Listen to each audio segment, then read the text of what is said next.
Thanks so much for coming.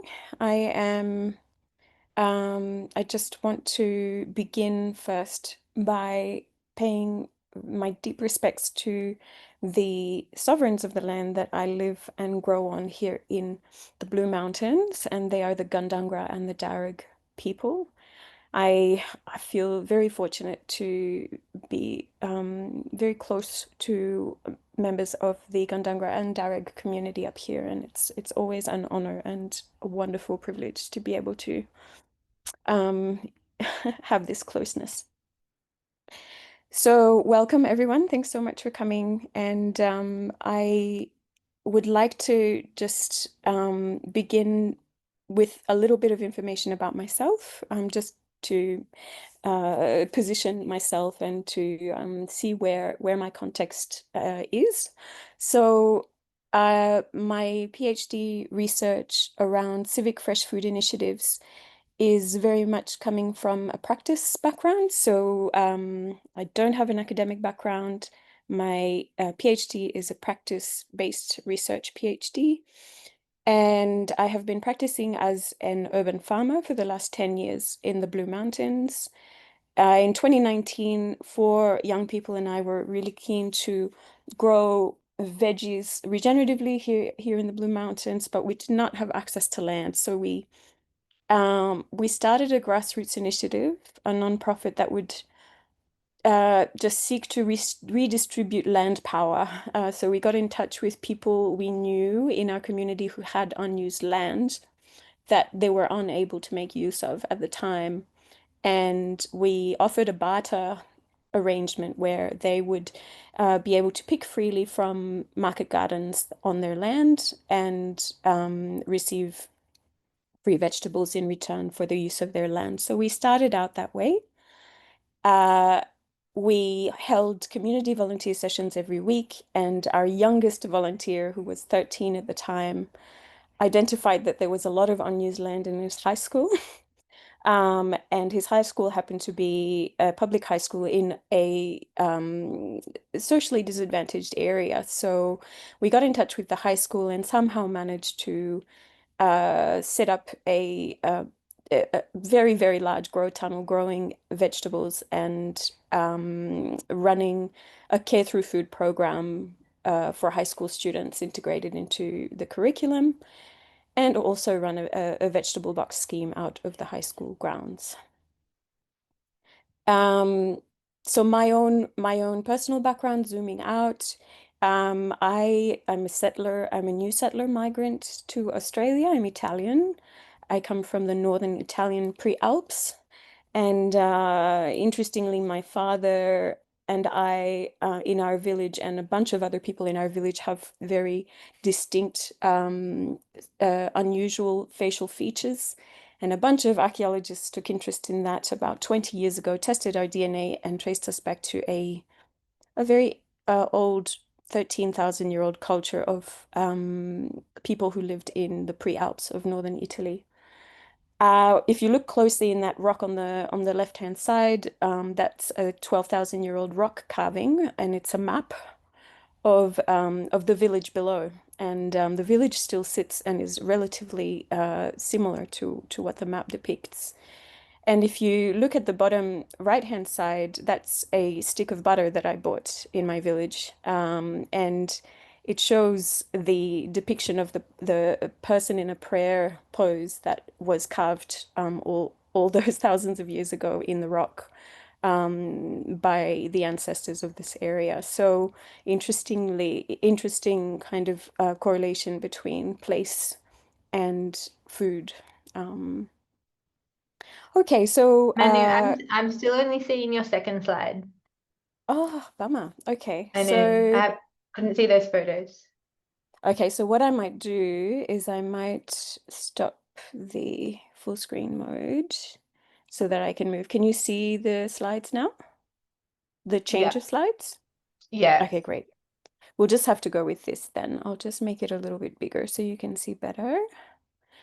Okay, so you can see in the rock carvings are on the left-hand side, and on the right-hand side is the village, and then at the bottom is the stick of butter.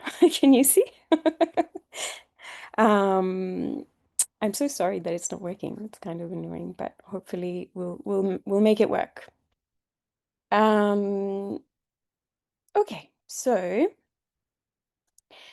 another thing that I really feel quite passionate about is looking or having a look at positionality and the role that positionality plays in a research environment. So I am conducting research into food systems, and I want to be really clear about my positionality. So you can see on the right-hand side, there is my completed Wheel of Power and Privilege. So the Wheel of Power and Privilege was a format that was put together by the Canadian Centre for Refugees.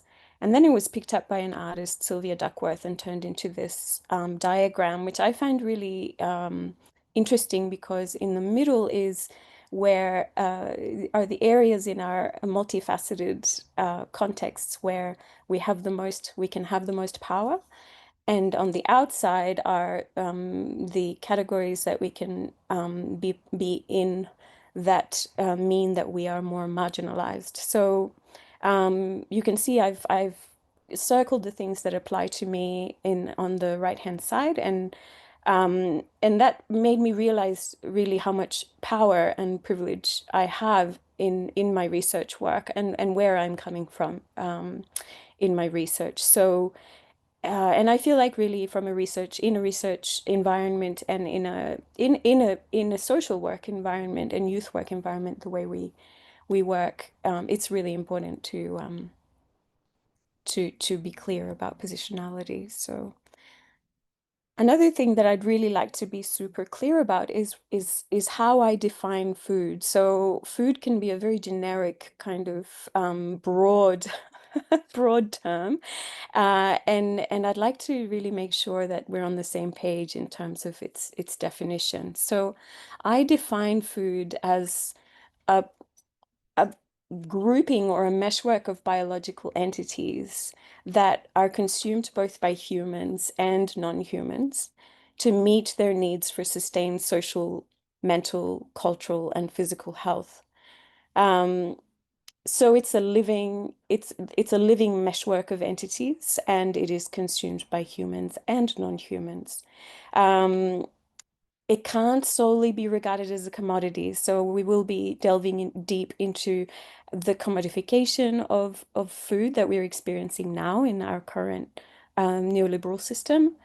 And really, this is a call to recommon or to look at food once again as a human right. Many countries have recognized food as a human right and as a public good, and as something that can't just be treated as a mere commodity that is bought and sold because it plays a role in maintaining sociocultural connections, physical health, social health, mental health, and it has so much more meaning beyond just sustenance. Another thing that also, when we're talking about food systems, it's absolutely crucial to outline in Australia is that in Australia, there has been a very widespread erasure and kind of uh, appropriation of native foods and also of Aboriginal people. So there is a huge workforce of Aboriginal and Torres Strait Islander people in our food system and doing incredible things, in fact. And yet there are still no representative bodies that are representing their interests. It's quite important that this is really put to the forefront by all food systems researchers, and there are some wonderful books like the ones that are there in the photo that you can look at. Australia's Agricultural Identity, that's written by Joshua Gilbert, who's a Worimi man who is also a farmer. And of course, Bruce Pascoe and Lynn Harwood's book, Black Duck, A Year of Yambara. So there are some wonderful resources to look into. Also some data, so the Australian native bush food industry is worth $82 million in Australia, and only 2.5% of it of its profits go to Aboriginal and Torres Strait Islander people and communities. So this is very, very widespread cultural appropriation of a native, sometimes very sacred foods. And this isn't even counting the macadamia industry. So, it is very alarming and important to state. So yes, the context that I'm working within is this very, very heavily corporatized food system here in Australia, that really prioritizes profit over health and well-being and environmental health. So there's a very big, I see it a little bit as a corporatized food enclosure. So if you think of food as a commons, the food as a commons has been gradually enclosed by corporate forces that have been taking more and more power in the food system. So in Australia, which is the most heavily concentrated food retail sector in the world, um, the major supermarkets own 80% of the food retail market, which is absolutely huge. So it's not like this everywhere in the world, and it seems sometimes in Australia that people think this is the way it should be or the way that it just is, but it isn't the case. It actually leads to some issues. There's definitely an issue in terms of a food from nowhere culture where the corporate control of food distribution fosters what Philip McMichael calls a food from nowhere culture, where the people who have been involved in creating and growing, in preparing and distributing the food are completely erased from the story of that food that the consumer has access to. So this has pretty serious effects on health. Access of healthy food is limited for specific groupings of people in Australia, culturally and linguistically diverse communities, Indigenous communities, young people, older people, and people in rural and regional areas are very much at risk of nutrition insecurity. And so it's a real problem, and that's really putting a lot of pressure on the health system in Australia. There's also this aspect of de-skilling. So by introducing this production and consumption binary, where it's all about food production and food consumption, instead of real actions like eating, growing. You'll notice that I actually prefer to use terms like eating, growing, preparing food rather than producing food or consuming food, because this production consumption binary has really led to a disconnect between the stages or the care that it takes to produce or to grow and prepare and process food. And this is really making it very difficult for people and everyday people to see food as a commons. So interestingly, because I've been a part of Farm It Forward, the social enterprise that I spoke about before, which is now a youth organization and a social enterprise, we've been able to tap into an incredible grassroots network of civic fresh food initiatives. So these are all, each one of these squares, rectangles has an initiative, and these are only the ones that we've been able to have a relational back and forth with, but there are over 800 of them all over the world. And in Australia, there are many, many, many. We see this really as a pushback from the grassroots, saying, well, no, food is not just this thing that we buy and sell. Food has other qualities to it that need to be looked at and cherished. So my research is really looking at these grassroots responses. I call them civic fresh food initiatives, and they include everything from community supported agriculture farms to local regenerative market gardens that sell direct to their community via box schemes, to food co-ops, to any kind of fresh food initiative. So my particular interest has peaked in fresh food initiatives that have embedded themselves in secondary schools because I'm interested in this as a form of scaling wide. So we're always talking about scaling up and making things bigger. But I feel like actually the process might be more relational and more care-based if we scale deep instead of and scale wide instead of scaling up. And you can do this by embedding yourself in a place where your actions have many, many, many positive ripple effects. So that's what I'm particularly interested in.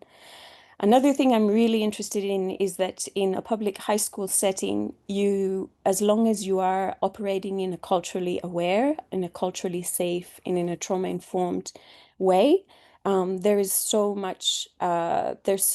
much you can do in terms of care-based and fresh food work. And I'm really, really interested in how that works. As a designer, I am very, very conscious of the fact that the design world has been responsible for extremely destructive things, for designing extremely destructive things, what Tony Fry would call defuturing. So really taking the future away from us. Um, so I'm proposing a shift that social designers can make in how they operate and using a way of um, becoming facilitators and enablers and observers, mapping, recording, observing patterns, observing struggles, observing synergies in the grassroots initiatives that are finding niche innovations and that are really meeting genuine needs in communities. So designers can play a part there in facilitating just transitions. And so I'm hoping that as a social designer or as a transition designer, I will be able to, through my research, to help advance more socially and environmentally just and culturally just food transitions. So I really do love the Design Justice Network, and I am a signatory, and so is Farm It Forward, the social enterprise that I co-founded. So the Design Justice Network was put together by a wonderful human called Sasha Costanza Chock in the US. And it has 10 principles, which I find extremely important. And I absolutely love to look at every so often and ask myself the questions that are posed in these principles. Are we centering the voices of the people who are directly impacted by the outcomes of the design process? Or are we, acting as facilitators? Have we looked for what's already working in the community at the community level? Have we honored Indigenous practices and traditional practices? So yes, these are all really helpful guiding principles to work from. So my propositional framework actually came through looking, really just mapping the social practices I saw in Farm It Forward, in the Fresh Food Initiative that we run. Um, I say we because there are 5 people on our team, and we very much run this collaboratively. We couldn't really do it without each other. So it actually takes 5 people to do this kind of thing. And so what I noticed was actually there were a lot of care practices that were enacted by all the different people within this Civic Fresh Food Initiative. And I came across Joan Tronto's book entitled Who Cares? And I became familiar with Joan Tronto's dispositions to enact an ethics of care. So she presented four different ways, or four or five different aspects of care that need to be observed and enacted in order to really enact an ethics of care. So these are the four that you can see in the diagram. So there's caregiving and care receiving, so actual acts of care. Then there's this concept of caring with, which has to do with solidarity and mutual aid and democratic caring. Then there's caring about, which really has to do with noticing things and caring through noticing. And taking care of, which has to do with taking responsibility to care about something, taking responsibility to care for something. The second human that I came across that I found very, very interesting and influential in my research was Manfred Max Neef.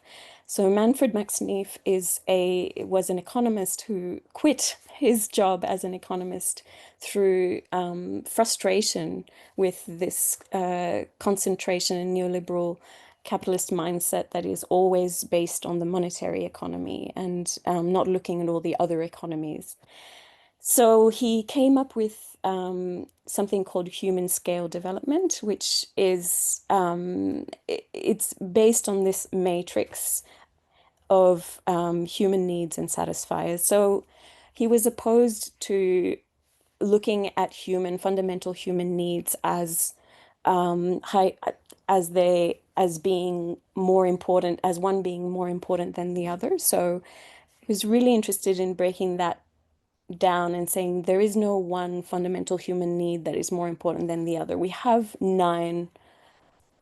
all have nine fundamental human needs. What is different from place to place and context to context is how we satisfy these needs.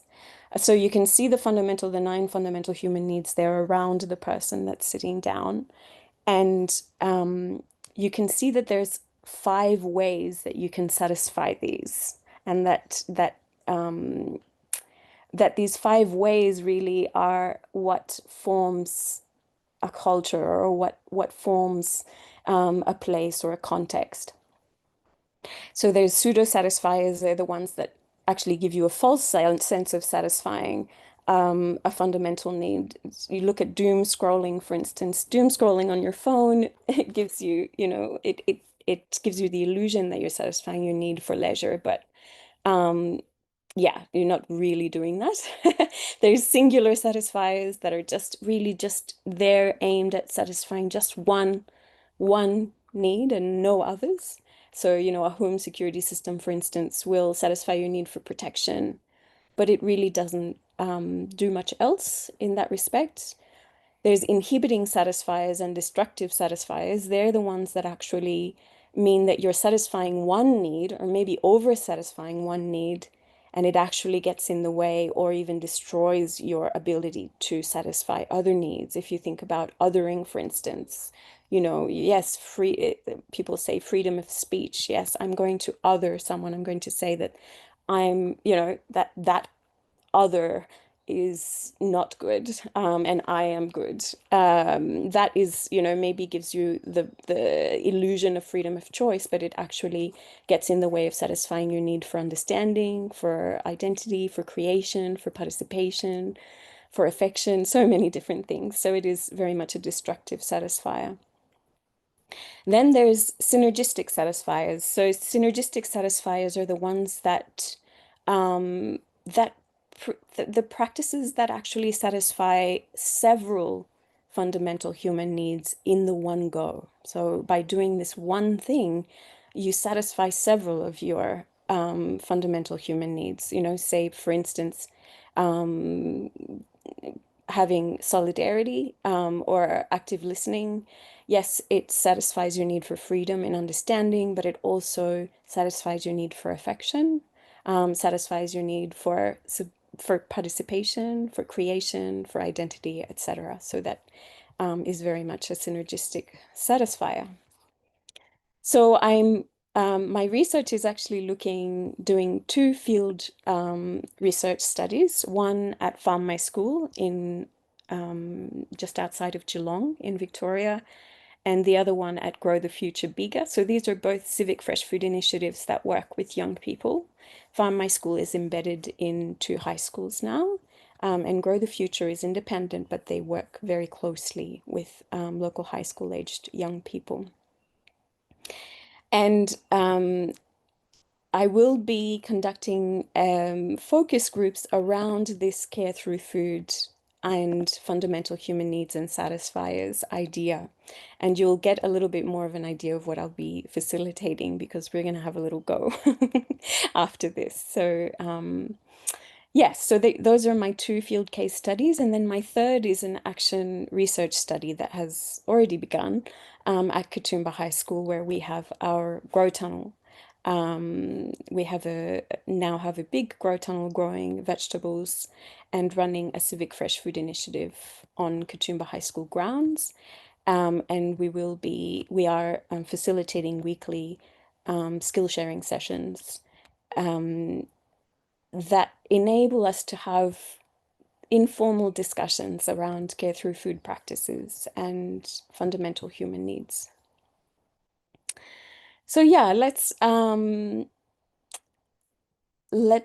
gonna finish there. I've been talking at you for way too long. I'm going to open it up for a few questions now, and then we're going to have a little go of a little brainstorm on using the whiteboard function on Zoom. So I'm just gonna leave some space here now and just unmute yourself if you have any questions and fire away.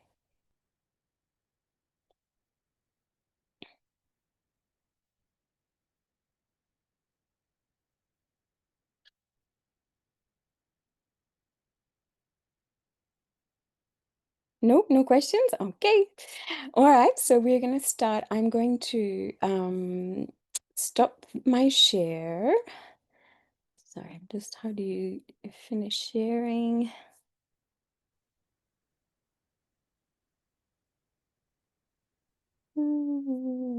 Actually, no, I won't stop my share. What I'll do is I will open the whiteboard function.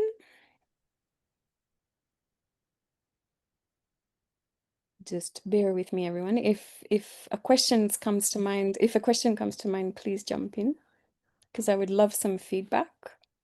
Any feedback you might have, not even in the form of a question. So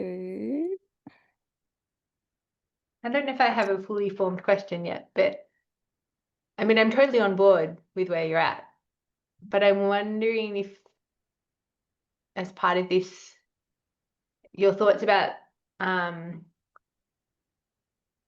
how to get more people on board with it as well. So thinking there's that kind of the bell curve of people that are engaged with something, and then there's the middle ground people, and then there's the people that are further behind. And it's just such a different way of being and interacting that I would say a lot of people have forgotten and don't create the space for in the rush to do all the things that society is telling us that we're meant to do these days. Do you have any yeah, reflections on sort of, yeah, people when you're absolutely. meeting people and talking about this stuff?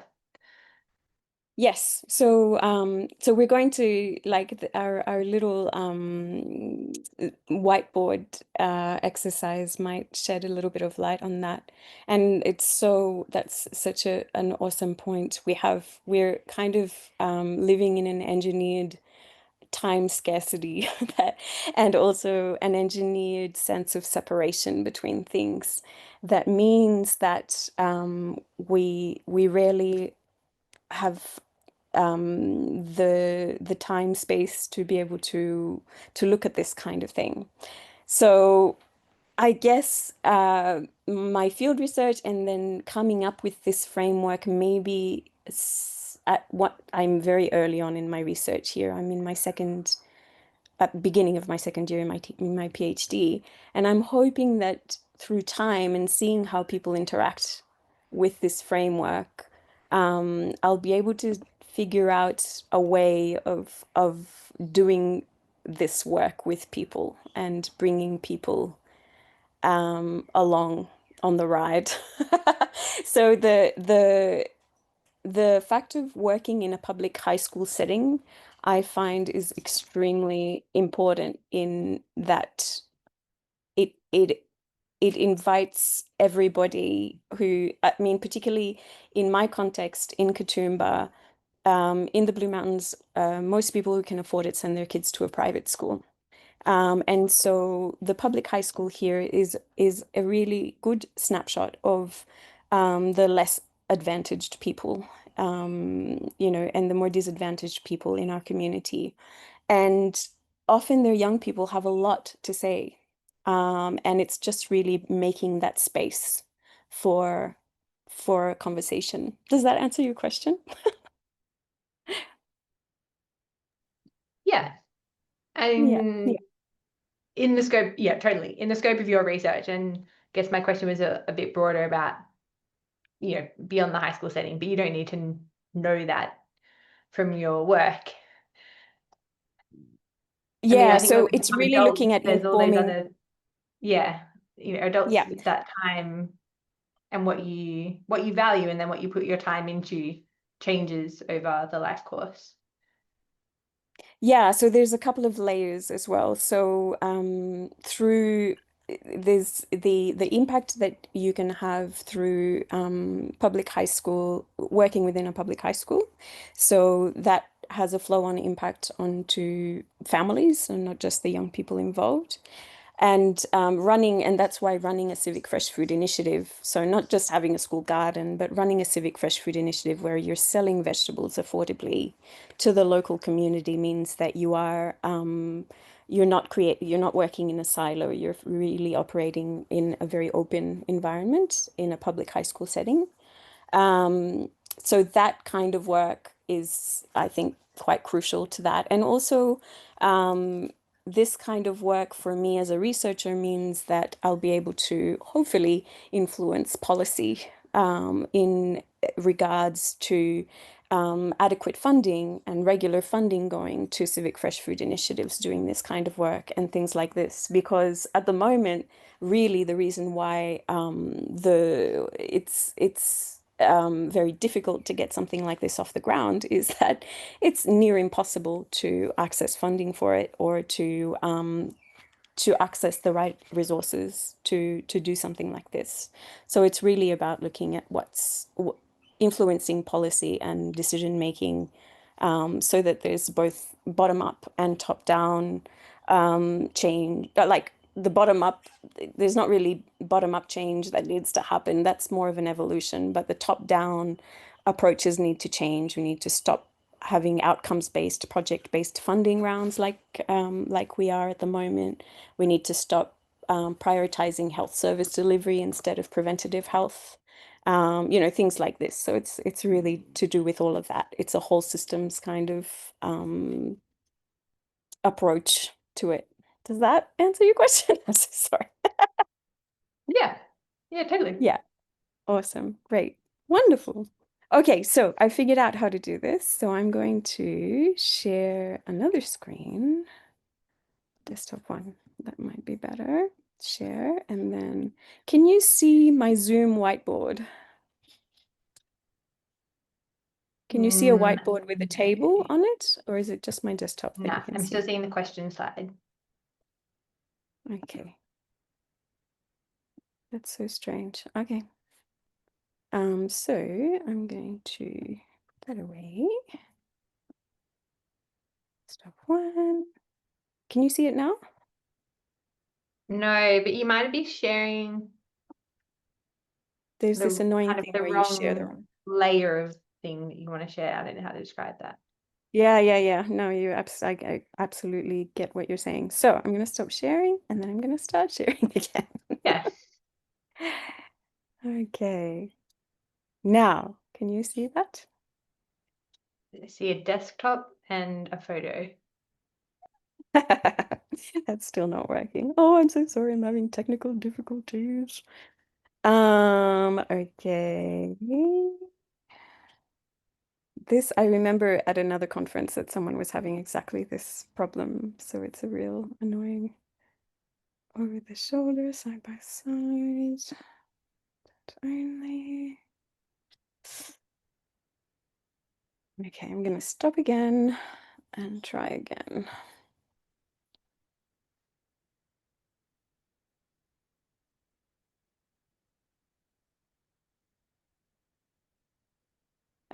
Meanwhile, yes, if you have any other questions, I would love to see them.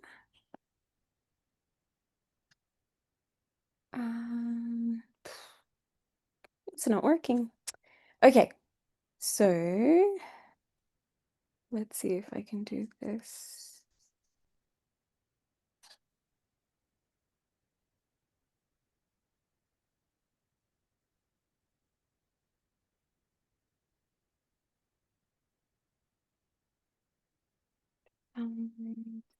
I'll just open another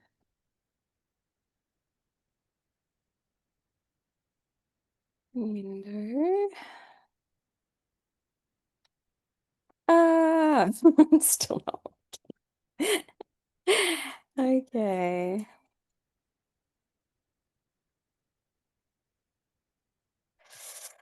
How do we do this? I'll just have to.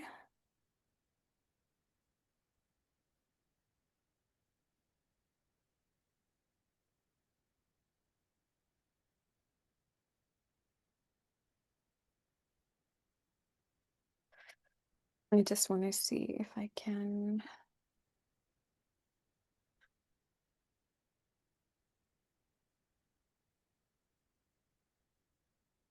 Mhm. Whiteboards existing.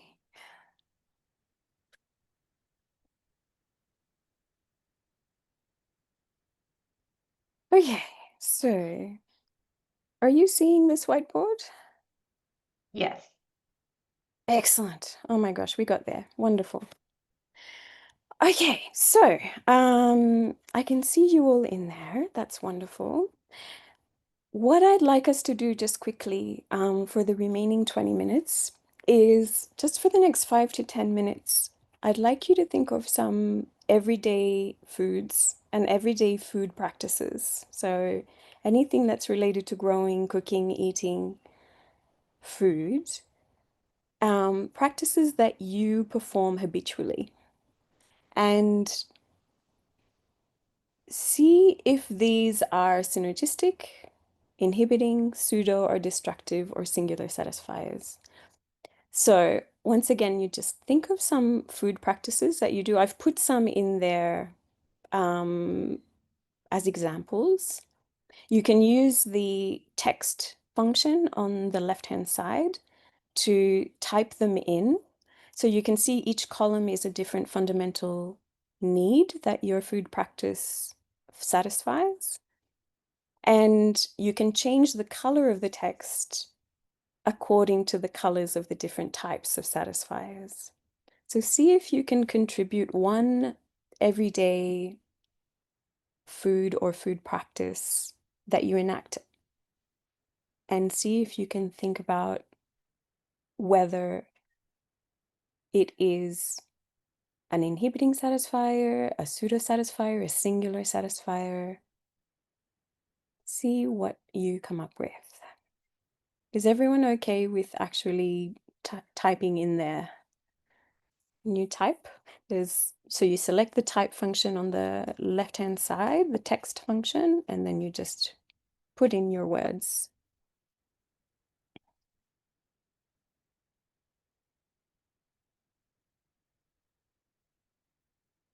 So you just double click on the box to add your text.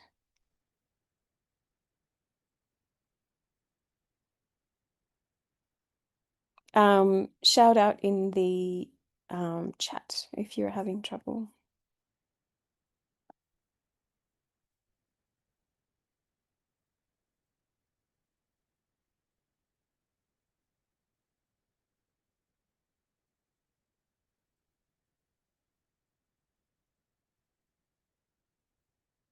Or unmute yourself and tell me if you're having trouble because I can't see anything in the chat.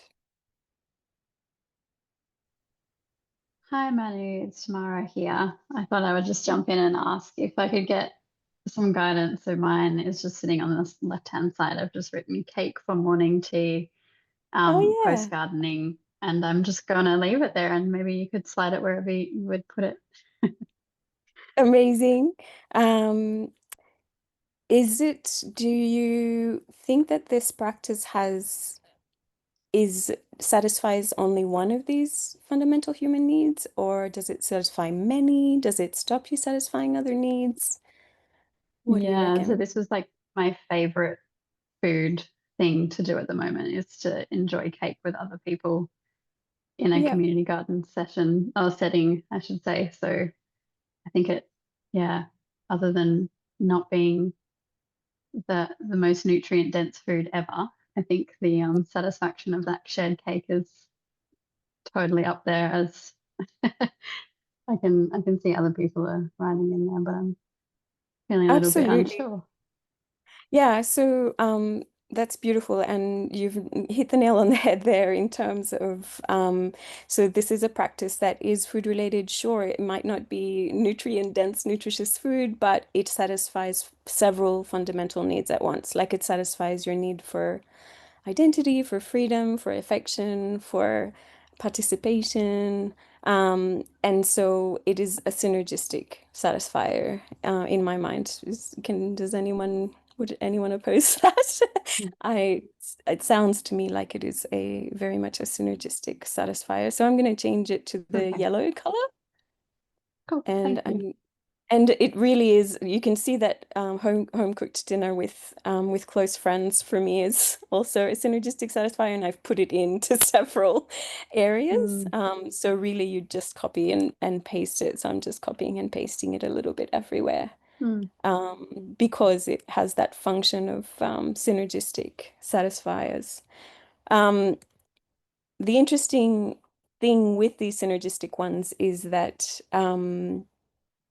they tend to, and this is completely hypothetical at this point, but in my research, I'd like to see whether the synergistic satisfiers always have a care, are always enacting an ethics of care, because it seems as though when a food practice is satisfying needs synergistically, it also involves some form of care, and I'm really interested in that through this kind of thinking. Yeah,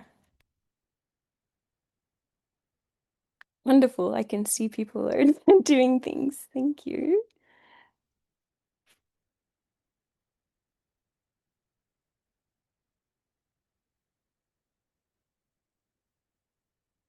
And feel free to unmute yourself and share your thoughts or your thinking or your difficulties, because that's what makes it rich. No. I do have a question about your research, like what do you intend to focus on? Because it seems to me that you're interested in empowering people in a slightly disadvantaged situation, like less privileged um, teenagers, to get more connected with the food system. I love your idea of using the term um, scale wide and scale deep instead of scaling up their knowledge and food practices and um, contact with food growing, not food production. But is it your population of targeted population like need disadvantaged young adults and teenagers? Is that what you're trying to focus on? I can't say that I want to have a target population. Okay, okay. I Just trying feel to like this, understand. yeah. Yeah, so I have a particular interest in youth and youth work relating to this because I feel that the ripple effects and the societal ripple effects of working with young people are real and important. Yeah. And so, and I also have a very strong sense of social justice. And so just want to make sure that all young people are included in this. And through focusing on the more marginalized communities means that you're also accommodating for the less marginalized communities. So it's really this thing of uh, being really real and clear about the people who are often left on the wayside when it comes to food, particularly fresh food and particularly regeneratively grown organic fresh food. These are usually very, very inaccessible to lower income families and communities. And so we need to transition and look into food transitions that enable access, equitable access to fresh food in all places. And I feel working with young people in public high schools is one of the ways to do that. Yeah. I think it's spot on, like to focus on at least during a research, like to test this model, to target young people or teenagers, because you influence them and then you probably influencing the next generation immediately, next generation of to follow the same food practices. Like it makes sense in my mind. And what I what is concerned to me, because I'm a researcher also, but I research in food literacy, and this is very connected to what you're doing because yeah, you actually enable people to not just access food, but also learn what to do with that food that you access. Like, you need to know what to do with that, what that food is for, how to prepare, how to consume. So it's very intimately linked to food literacy, and that's beautiful. That's fascinating. I love your research. I think it's wonderful. Thank you. Yeah, it's I guess the challenge is having a different paradigm around research where as opposed to sort of coming at it from a top-down education mindset. I'm more interested in really observing social practices that are already in place and seeing where one might find relational pathways uh, to work with people there already on the ground doing the things and elevate the practices that are already doing that, if that makes sense. Yeah, yeah. Yeah, no, it does. It does because like why reinventing the wheel when there's something already that working there somewhere, and capitalize on that. I was just curious also about these two places that you mentioned that you will be doing field research. They are in Victoria, and why those two places? Yeah, so one of them is in Victoria and the other one is in New South Wales. So out of the two, Oh, one is in Victoria, one is in New South Wales. Interestingly, in Victoria, I'm very interested because Victoria as a state has a much more developed preventative health strategy.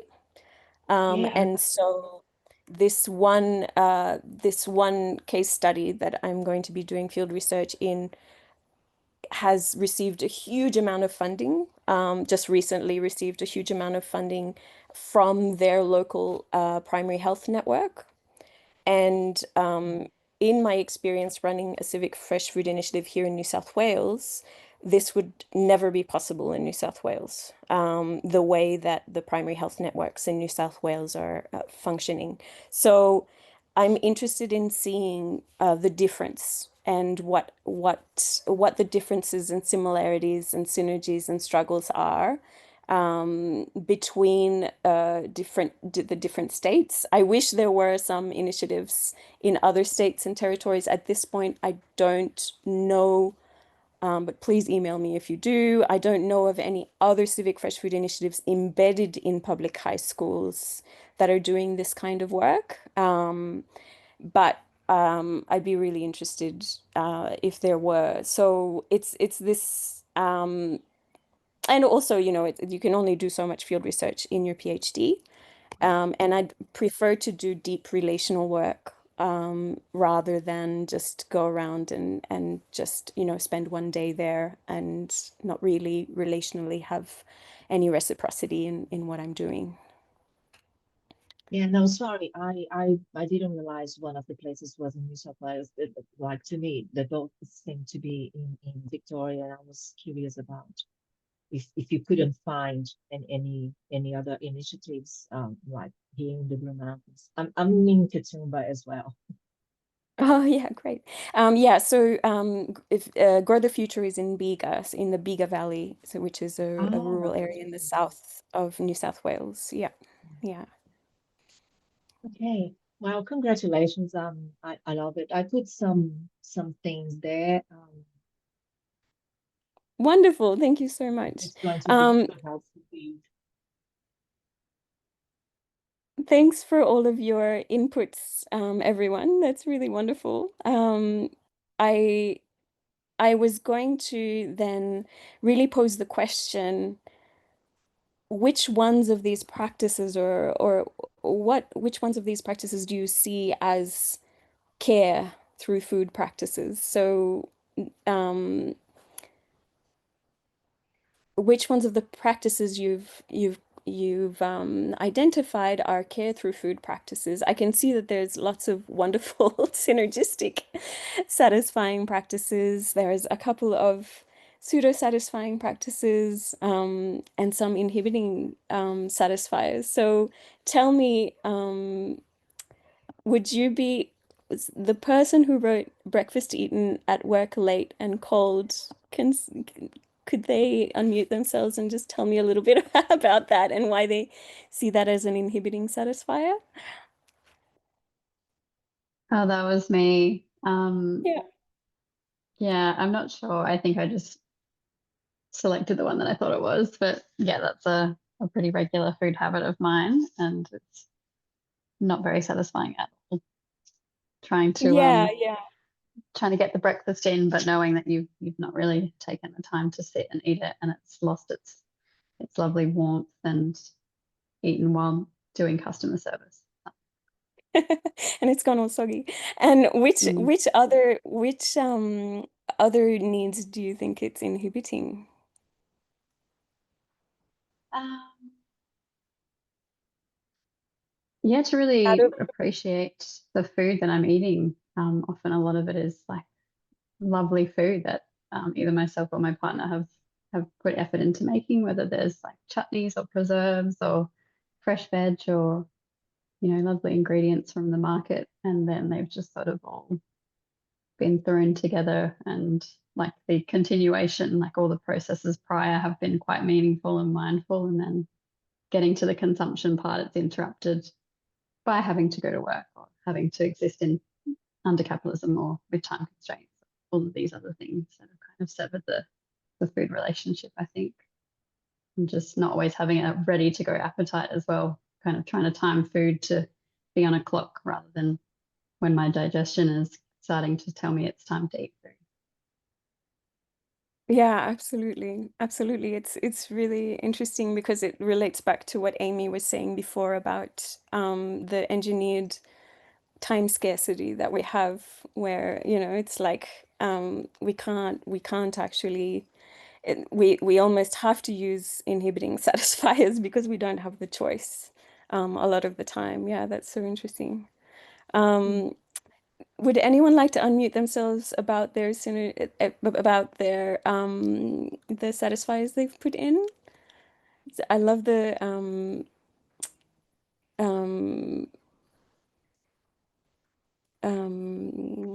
weekly meal planning. The person that put in weekly meal planning and shopping, are they around? Can they unmute themselves and Yeah, tell that me? was me. I was going to say that was me Yeah, as well, but Fern, you speak because you also had it. yeah, Did you? Is it there? Yeah. Yeah, that's fundamental to our house, like or to me at least. I kind of plan for the coming week in my head. I don't have it written down. And then I do the shopping list and I do the shopping for ingredients for those dishes that I've thought of making for the coming days. And yeah. then I buy it all, and then me and my husband share the duties like he's cooking dinner right now. So and I find that very, very helpful as well. And these two things are quite like they kind of trickle to everything else we eat and how we relate to food and what kinds of ingredients we are going to buy, where we buy them from, and how we prepare them, how we eat them. If we decide to cook in bulk, let's say make a big pot of soup, then we share with our neighbors, or we have people coming over to share their food. So everything else, all the other food practices are actually in synergy with these two practices, like three, planning, shopping, and then sharing the jobs in the kitchen to make the food day in, day out. Amazing. Yeah, thank you. Amy, did you want to add anything? It's Yeah, I mean, it's a similar thing. It's a practice that I've had for so long now, but it's interesting for me to think about how that has changed over time in my circumstances. So I'm in Ngunnawal in Ngambri country now, so in Canberra, and I discovered that so it's fish week markets, but there's a lot of fresh produce, which is not necessarily grown locally. I know that a lot of it's shipped from Sydney, but they are not open to the public on Monday, Tuesday, Wednesday. So Sunday afternoon is when you go and it's going for cheap because they need to get rid of a lot of it. And it's just I love the environment. Like you go down and there's the staff members out the front yelling like $1, $1, and they recognize me and I ride my bike. And so there's this one guy who'll always look out in the distance at the nearest big enough tree and think about what the wind is doing and whether I've got a tailwind or a headwind on my ride home. But so yeah, that practice now is like I go and I see what's available based on also what I know what's in season more so, and then what's cheap. So it's like Fern described, that kind of planning, but it's more of a rough plan of like a general idea, and then the specific vegetables that will go into that meal vary depending on what's available on the day. Whereas previously when I was in Wollongong, I was volunteering at Green Connect Farm on a Friday. So I'd go home with stuff from the farm and then I'd sit down that night and I'd look through all my recipe books and look for a specific recipe that used those things that I'd taken home, and then go shopping on Saturday for the other things I needed for those recipes and then cook. So it's kind of flipped the way I do that planning and shopping. absolutely. Yeah, that sounds like there's just so much coming out of that. There's like an understanding, even the tailwind. You're talking about the tailwind. But it's the fact An that it's so different. understanding. Yeah. It's like not going to Woolies and Coles where people don't recognize you. And I mean, I don't think he knows my name, but that's just because we've never exchanged names. But just they know who you are. Yes, is that relational aspect of like it's a pattern that you go there regularly and Yeah. therefore And you yeah, if I'm not there on a Sunday afternoon, he's like, I didn't see you last week. yes, yeah. Yeah. Yeah, so this is what I feel like this kind of work, you know, looking at these practices, these food practices, it's got to do with also making space. I heard Arturo Escobar say something really cool, but let me just find it in my notes because he said something that really I found really interesting. Oh yeah, we have to recover the capacity for presence, for like being present. We have such a world of absences, you know, we're always mentally absent. We always have time scarcity. And so doing this kind of reflective work, I feel particularly also with young people, um, is why, and of course we have to do it while we're doing other things, like while we're crafting, you know, we crochet or we do other activities. And talking whilst performing these activities means you're creating relational links and you're creating experiences that put you in the present moment and restore your capacity for presence. Any other thoughts of what of what people are? Oh wow, who does food? I'm Yeah, going to sure. have to leave, but I put my comments on the chat, Oh, amazing. and you're familiar with my sort of stuff anyway, so I Yeah. think it's great what you're doing, and it's not easy work, Thank you, Stu. That's wonderful. but I have to leave, unfortunately. So go well. Thanks for coming.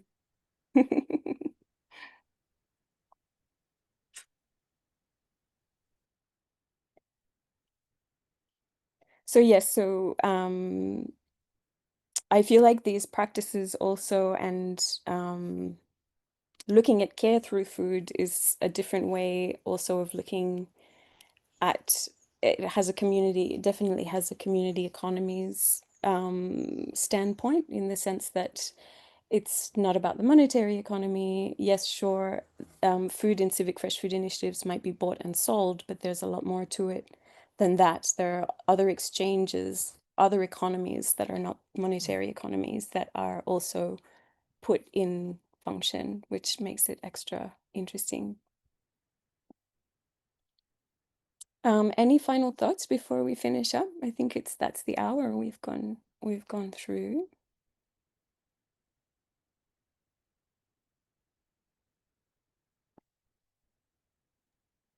I love awkward silences. Yeah. Yeah. I was thinking about the other thing that I put up there.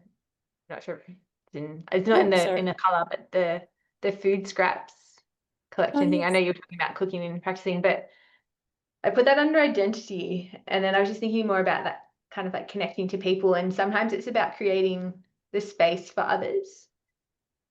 And so it's something that I did because I wanted to be able to put food scraps somewhere in my apartment complex that doesn't have BOGO. And I just have had a few other neighbors that have said they're so thankful that I did that for them.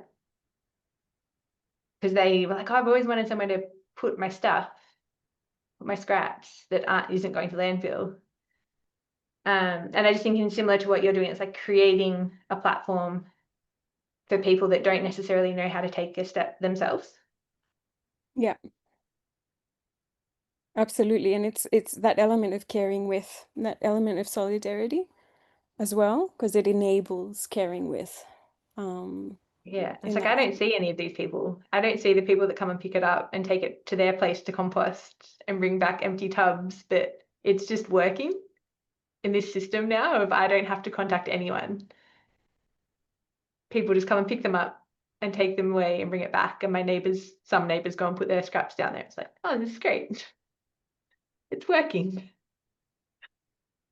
Yeah, that's so interesting. It's a self-organized thing that Or seems to like work. That's self-sustaining now, yeah. Yeah. self-sustaining. Yeah. Yeah, wonderful. Thanks so much, everyone. Thanks for coming. And yes, I hope to see you very soon in other occasions. And wish me luck. I'm going to start my field research.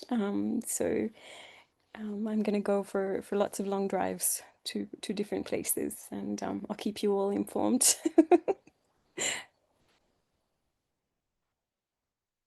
Yeah, That's the all the fun part. best. Have Thanks, everyone. fun. Thank you. Thanks so much. Thanks, everyone, for coming. I'll see you soon. Good luck, Manu. Thank you. Bye-bye.